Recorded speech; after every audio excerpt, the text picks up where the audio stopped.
नमस्कार दोस्तों, स्वागत है आपका साक्षी की आवाज़ चैनल में। दोस्तों, आज की कहानी है जिन बूढ़े माँ बाप को खाने में मिलाकर बहू ने जहर दे दिया। आज उन्हीं माँ बाप को कलेक्टर से सम्मानित होते हुए देखा तो बेटे बहू की आंखें चौड़ गईं। आखिर यह चमत्कार कैसे हुआ, आइए जानते हैं इस कहानी में। यह कहानी उस समय की है जब motorcycle, tractor, washing machine, AC, cooler और फ्रिज जैसी सुविधाएं की अन्य वस्तु नहीं हुआ करती थीं। इंसान अपने सभी काम अपने हाथों से किया करते थे। कई कई मीलों तक की दूरी पैदल चलकर किया करते थे। घोड़े आदि की सहायता से तय करते थे। अब अपने कपड़ों को वॉशिंग मशीन से नहीं, केवल हाथों से ही साफ किया जाता था, डंडों की सहायता से। यह बात काफी समय पहले की है। तो यह कहानी है रामपाल जी, उनकी पत्नी रेवती जी और उनके बच्चों की। रामपाल जी अपनी पत्नी रेवती जी के साथ अपने ही छोटे से गांव में देवपुरा में रहा करते थे। दोनों पति पत्नी और उनके सास ससुर। रामपाल जी की पत्नी रेवती जी अपने सास ससुर की बहुत सेवा किया करती थीं। गांव में गृहिणियों का काम केवल इतना ही था कि वह घर के चूल्हे चौके का काम संभालें, घर की साफ सफाई देखें और बच्चों का ख्याल रखें। घर के बाहर की सभी जिम्मेदारियां संभालने का काम आदमियों का होता था।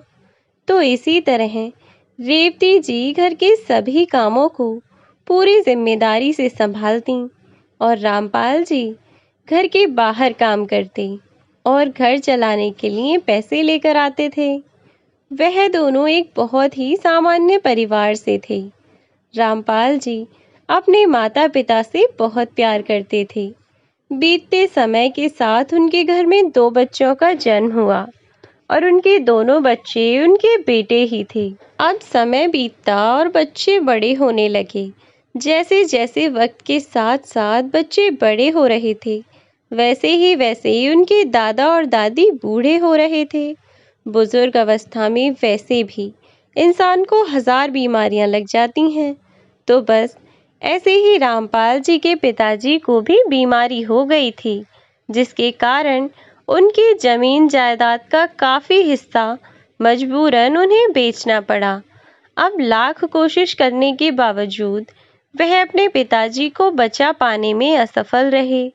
पिता की मौत के बाद उनकी माताजी को भी गहरा सदमा लगा और वह भी कुछ ही दिनों में चल बसीं। हालांकि रामपाल जी ने अपने माता पिता को बचाने के लिए जी जान लगा दी, लेकिन वह उन दोनों को ना बचा सके। अब तक उनके बच्चे भी काफी बड़े हो चुके थे और पहले पढ़ाई को भी इतनी वरीयता नहीं दी जाती थी, क्योंकि वो इसलिए उनके बच्चे 8वीं 10वीं ही पढ़े थे। उसके बाद फिर अपने पिता के साथ खेती बाड़ी संभालवाने लगे थे। अब बची कुची जो खेती थी, इस पर दोनों काम किया करते।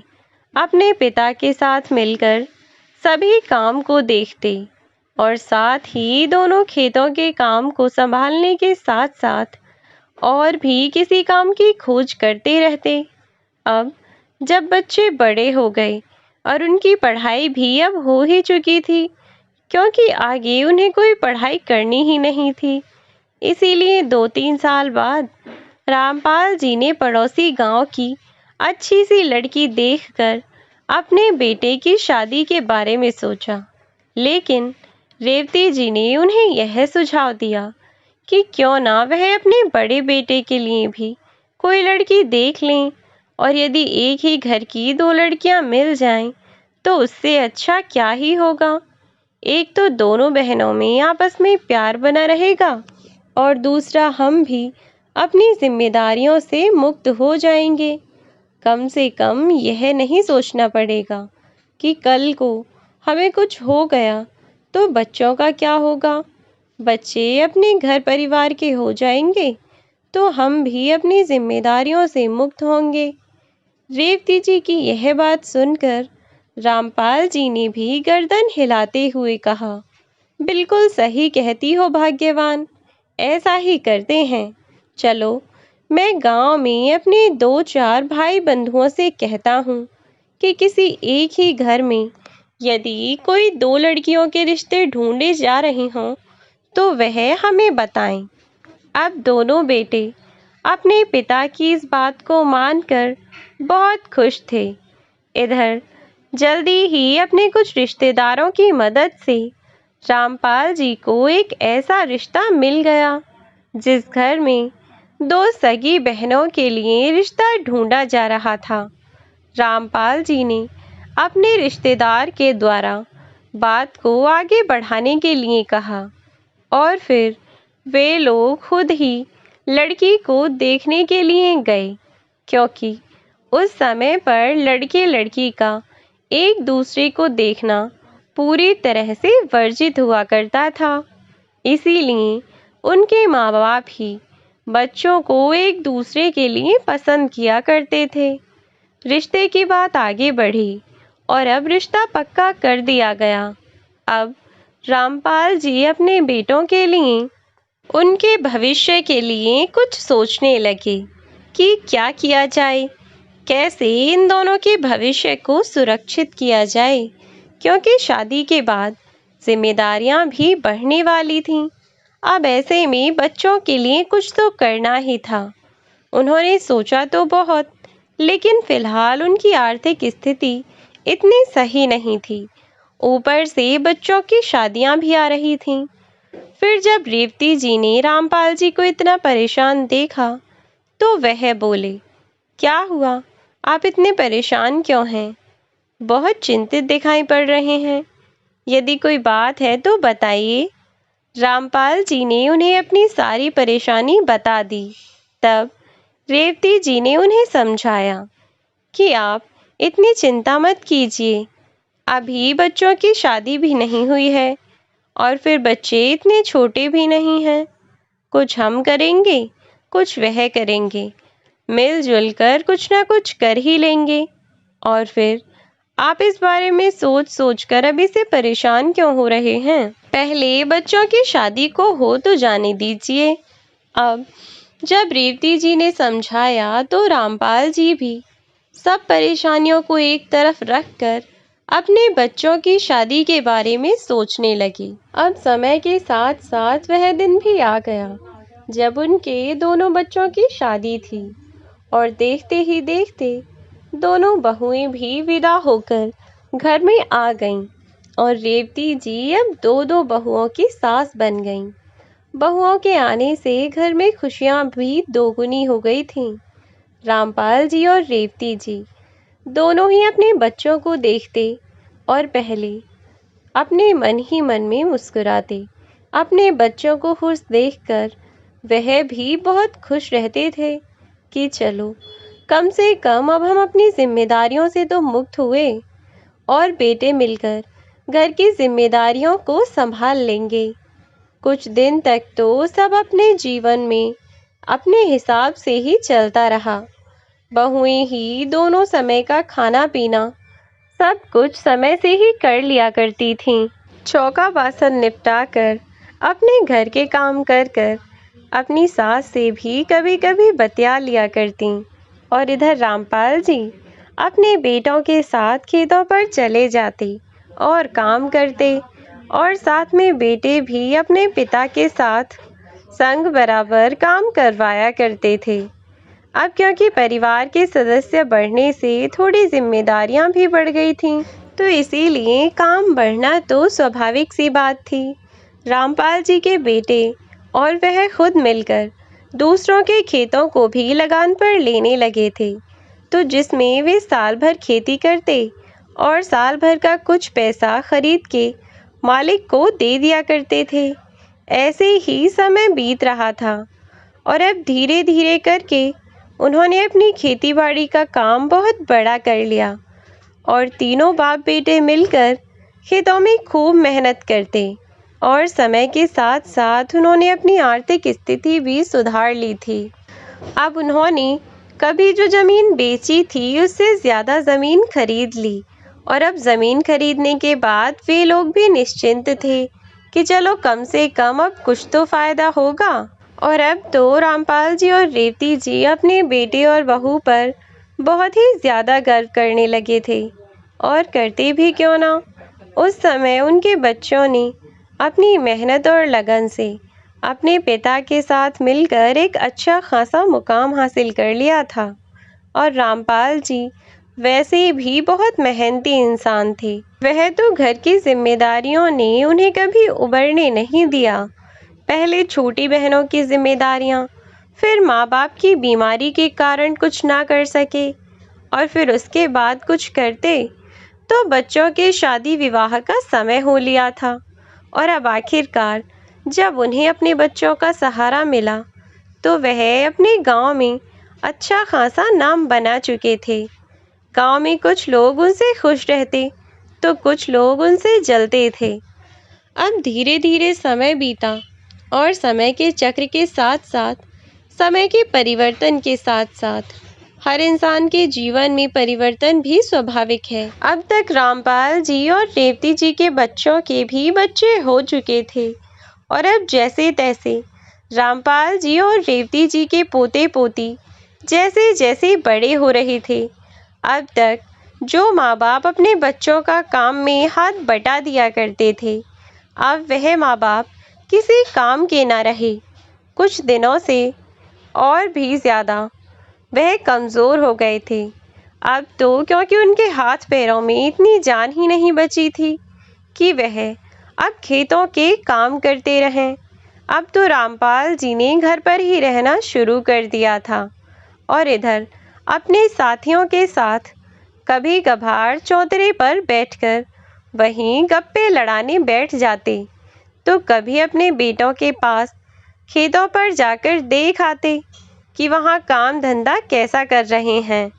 कभी कोई कमी लगती तो उन्हें बता देते कि बेटा इसे ऐसे मत करो, इसे ऐसे करो तो ज़्यादा फायदा मिलेगा। ऐसे ही बस रेवती जी भी घर पर अपने पोते पोतियों को खिलाती रहती थीं। वे भी अब घर के कोई काम नहीं करती थीं। दो दो बहुएं थीं, वे ही काम कर लिया करती थीं। और आखिरकार जब अब तक उनके काम करने की उम्र थी, तब तक उन्होंने खूब काम किया था, पोते पोतियों को खूब खिलाया, घर के और भी सारे काम संभाले, अपनी सभी जिम्मेदारियों को निभाया। लेकिन अब जब पोते पोती बड़े हो चुके थे, तब तो कम से कम वे निश्चिंत होकर अपनी जिंदगी में थोड़ा आराम कर ही सकते थे ना। बस इसीलिए अब उन्होंने काम धंधा करना बहुत कम कर दिया था। दोनों ही पति पत्नी, कोई खेत पर तो कोई घर पर, बस बड़े बुजुर्ग होने की जिम्मेदारी निभाते, जैसे कि उनके सास ससुर या उनके माता पिता उनके समय पर किया करते थे। यदि कोई काम गलत लगता तो उसे सुधारने की सलाह देना, यदि कोई काम करने वाले हैं तो उसे और बेहतर बनाने का सुझाव देना, यह सभी काम वे दोनों बुजुर्ग किया करते थे। लेकिन जब से उन दोनों ने अपने अपने काम करना बंद कर दिया, तब से बेटे बहू को अपने सास ससुर घर में पड़े पड़े बहुत खलने लगे थे। और फिर बदलता ज़माना था, लोगों में हर पीढ़ी पर प्यार की भावना कम और द्वेष की भावना बढ़ती जा रही थी। बस ऐसा ही था कुछ उनके बेटों और बहुओं के साथ भी। वह अपने सास ससुर और माता पिता को केवल तब तक अपने पास रखना चाहते थे जब तक उन्हें उनकी ज़रूरत थी, और फिर अब इतने बुढ़ापे में उनके बेटे बहू को इस बात का पूरा एहसास था कि कुछ सालों बाद हमें इन दोनों की सेवा करनी होगी, क्योंकि यह दोनों शायद बिस्तर से उठने लायक भी ना रहें, क्योंकि रामपाल जी के घुटनों में अब दर्द रहने लगा था। और उधर उनकी पत्नी रेवती जी, उनकी भी तबीयत आए दिन खराब ही रहती थी। अभी तक तो उनका शरीर केवल इस कारण चल रहा था जिससे कि शरीर में इतनी जान थी कि वह अब तक इन बीमारियों को झेल पा रहे थे।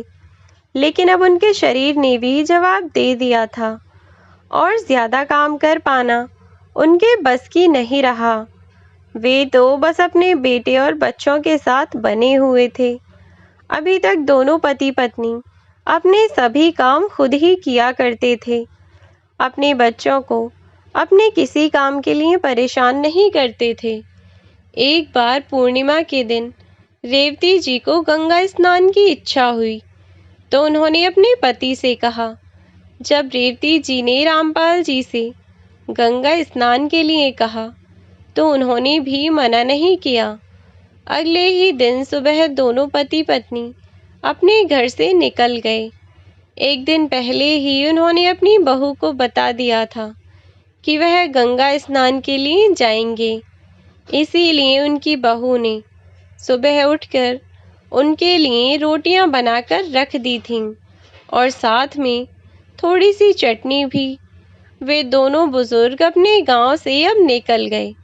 रास्ते में कहीं कोई बैलगाड़ी या भैंसा बुग्गी मिल जाती तो उस पर बैठकर कुछ दूरी का सफर तय कर लेते थे। जब उन्हें कुछ नहीं मिलता तो कुछ दूरी का सफर वे दोनों ऐसे ही पैदल चलकर तय कर लिया करते। ऐसे ही सफर तय करते करते अब रात होने को आई। दिन ढलने लगा था और अभी तक वे लोग एक जंगल में फंसे हुए थे। रेवती जी ने रामपाल जी से कहा, सुनिए जी, दिन ढलने को है, थोड़ी ही देर में सूरज छिप जाएगा। चलिए थोड़ा जल्दी जल्दी चलते हैं। आगे कोई गांव मिलेगा तो वहीं ठहर जाएंगे। रात में तो आराम करने के लिए कोई जगह होनी ही चाहिए ना। बस अब वे दोनों फिर से चलने लगे। चलते चलते ही उन्हें 4-5 घंटे बीत चुके थे, लेकिन अभी तक वह अपनी आधी मंजिल ही पार कर पाए थे।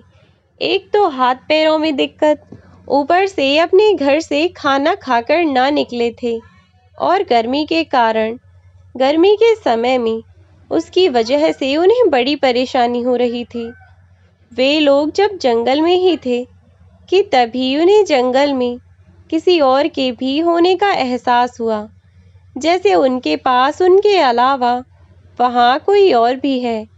और झटपट से वहाँ 8-10 डाकू आ गए और उन्होंने आकर उन दोनों बुजुर्गों को पकड़ लिया और अब वह उन्हें धमकाने लगे। उनमें से एक मुखिया ने कहा, तुम दोनों के पास जो भी माल है वह बाहर निकालो, वरना हम तुम्हें जान से मार देंगे। हाथ से चाकू निकालकर वह उन्हें डराता हुआ बोला। वे दोनों भी बेचारे डर गए और कांपते हुए रामपाल जी उनके आगे हाथ जोड़कर बैठ गए और बोले, बेटा मैं तुम्हारे हाथ जोड़ता हूँ, हमें कुछ मत करना। मेहरबानी करके मेरी पत्नी को सही सलामत जाने देना, क्योंकि हमारे पास कुछ नहीं है। यदि फिर भी तुम्हें किसी की जान लेनी है तो मेरी ले लो, पर मेरी पत्नी को यहाँ से सही सलामत जाने दो। यकीन करो बेटा, हमारे पास तुम्हें देने के लिए कुछ नहीं है। हमारे पास कोई पैसे वैसे नहीं हैं। तब उनमें से एक ने रेवती जी के हाथ में थैला देख लिया और थैला देखकर बोला, अच्छा, तो इस अम्मा के हाथ में यह झोला क्या कर रहा है? इस थैली में कौन सा खजाना छुपा रखा है? निकालो बाहर कि इसमें क्या है। तब रेवती जी कागज में लिपटी हुई रोटियों को बाहर निकालती हुई बोली, बेटा यह तो बस रोटियां हैं और कुछ नहीं है इसमें, चाहो तो तुम देख लो। उनके आगे थैला करती हुई बोली। तो उनमें से एक बोला, अरे वाह, इस वक्त जिस चीज की सबसे ज्यादा जरूरत है वह तो मिल ही गया ना। चलो सब इधर आ जाओ, और तुम बुढ़े बुढ़िया यहाँ से हिल मत जाना, वरना तुम्हें छोड़ेंगे नहीं। अब तक अंधेरा गहराता जा रहा था और इधर वे दोनों डर के मारे कांप रहे थे। उनकी बहुओं ने कम से कम 10-12 रोटियां रखी थीं, तो उन चोरों ने एक एक दो दो रोटियां सबने खा लीं और रोटी खाकर वे लोग बड़ा खुश हुए और बोले कि अब तुम दोनों यहाँ से जा सकते हो, तुमने हमें खाना दिया है, इस वक्त हमें खाने की सबसे ज्यादा जरूरत थी। यह कहता कहता उन चोरों का सरदार अपना गला पकड़कर चिल्लाने लगा, तुम लोगों ने क्या चालाकी की है हमारे साथ। इतनी ही देर में उसके सभी साथी अपना अपना गला पकड़कर एक एक करके खून की उल्टियां करने लगे और फिर वे सब वहीं की वहीं बेहोश हो गए। अब कुछ देर बाद तक तो वे लोग देखते रहे। रामपाल जी डर के मारे चुपचाप बैठे रहे। फिर जब उनके सभी साथी नीचे गिर गए तो रामपाल जी ने रेवती जी से कहा, भाग्यवान, जल्दी जल्दी आगे बढ़ो। यह तो ईश्वर की कृपा समझो कि हम इस मुसीबत से बच गए। अब जल्दी उठो, चलो चलते हैं यहाँ से हम। अगर इनके और भी साथी हुए और यहाँ आकर उन्होंने हमें देख लिया तो हमें जिंदा नहीं छोड़ेंगे। वह दोनों आपस में यह बातें कर ही रहे थे। इतनी ही देर में उन्हें उनसे कुछ दूरी पर टॉर्च की रोशनी दिखाई दी। टॉर्च लेकर उन दोनों की तरफ कोई बढ़ रहा था। यह देखकर वे दोनों घबरा गए और एक पेड़ के पीछे छिपने लगे। इतनी ही देर में वे लोग उनके और करीब आ गए।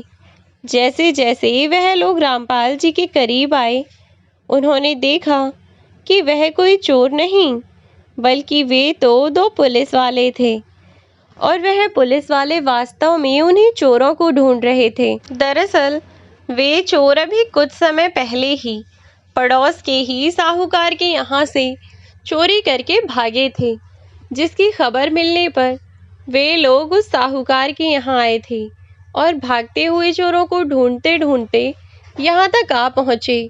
और जब पुलिस ने वहाँ पहुँचकर देखा तो वहाँ सारे के सारे चोर मरे पड़े थे।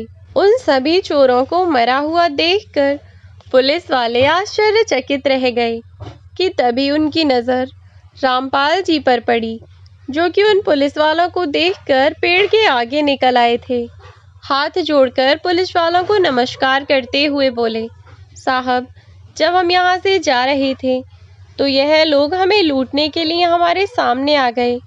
इससे आगे वे कुछ और बोलते, तभी वे पुलिस वाला खुश होता हुआ बोला, क्या सच में इन चोरों को आप लोगों ने मौत के घाट उतार दिया? क्या बात है, आप दोनों बुजुर्गों ने तो कमाल कर दिया। जो काम इतने समय से पुलिस नहीं कर पाई, वह काम आपने चुटकियों में कर दिया। अब तो आपको इस काम के लिए इनाम भी दिया जाना चाहिए।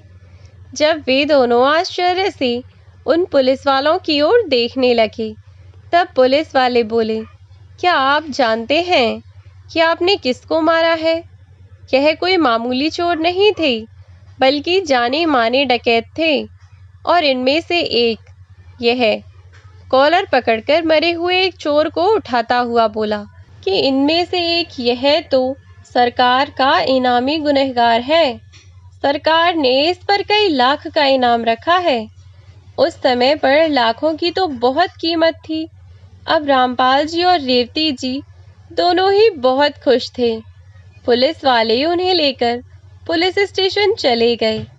थाने जाकर उन्होंने अपने अफसर को इस बात की जानकारी दी कि कल जो चोर साहूकार के यहाँ चोरी करके भागे थे, उन चोरों को इन दोनों बुजुर्गों ने मार गिराया है और इनमें वह इनामी डकैत भी था।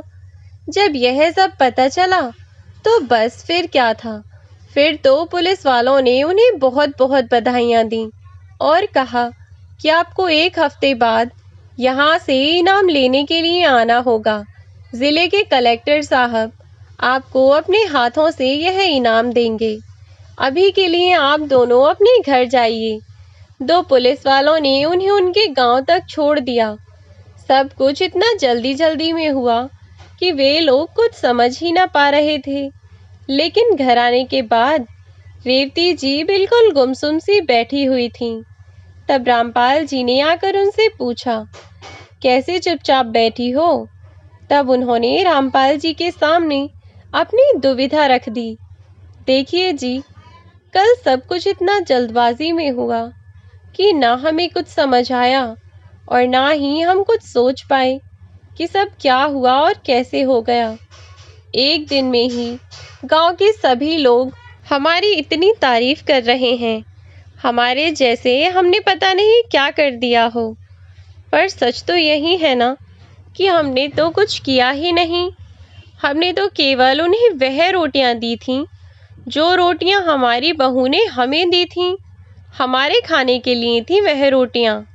और अगर वह लोग भूखे ना होते तो वह रोटियां हम ही खाते जिन रोटियों को खाकर वे लोग मर गए। मतलब उन रोटियों में ऐसा कुछ था, मतलब कुछ मिला हुआ था। और वह जहर उन लोगों के लिए नहीं बल्कि हमारे लिए था।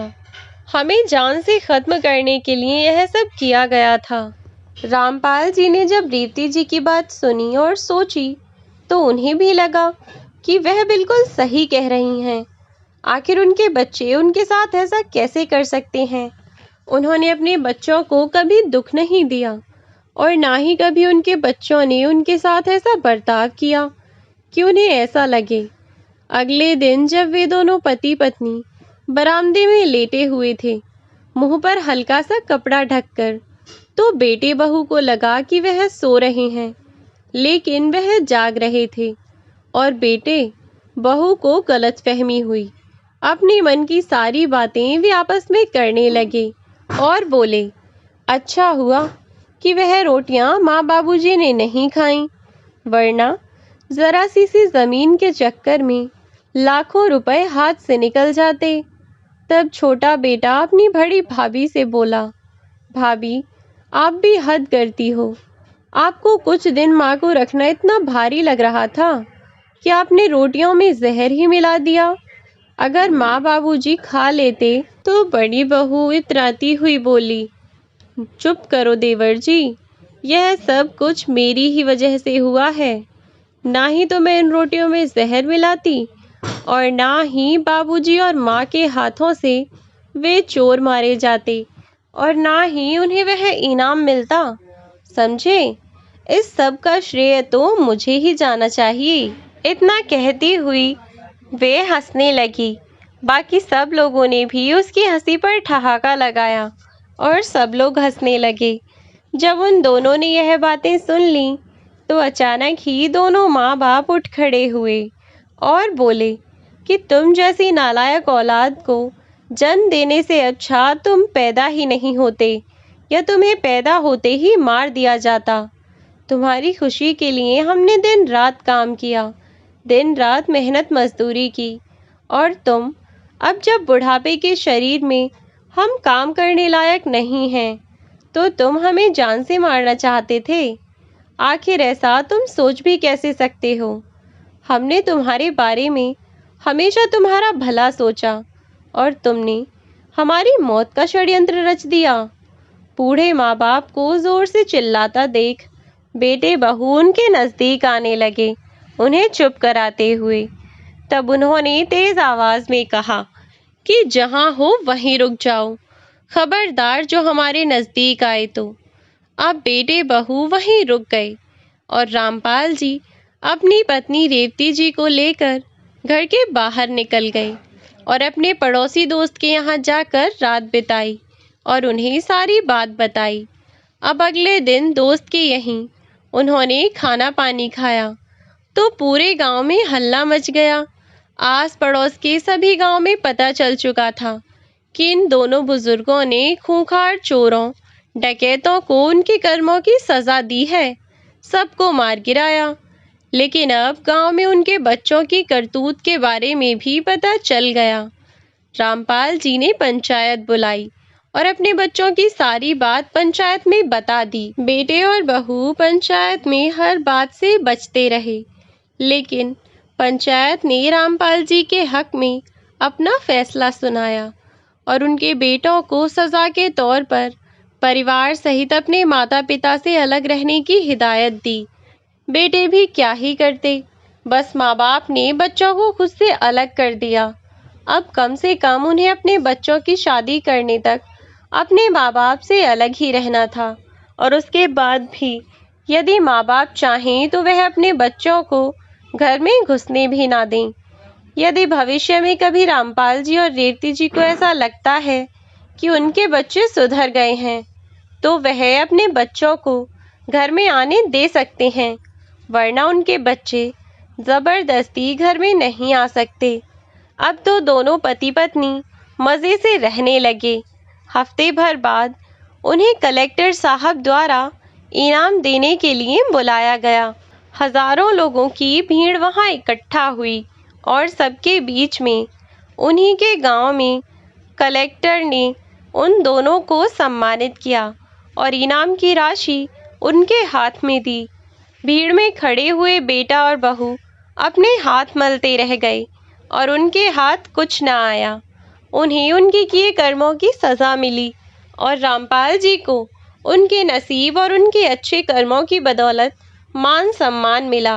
हालांकि यह उनका नसीब ही था कि जहर की रोटियां खाने से पहले ही वहां चोर आ गए और उनसे रोटियां ले लीं। खुशी खुशी जी रहे हैं। आज रामपाल जी इस दुनिया में न होते। थी हमारी आज की कहानी लेकिन कैसी लगी का शुक्र है कमेंट बॉक्स में जरूर बिल्कुल ठीक ही वीडियो यदि अच्छी लगी हो तो वीडियो को लाइक और शेयर कर दें।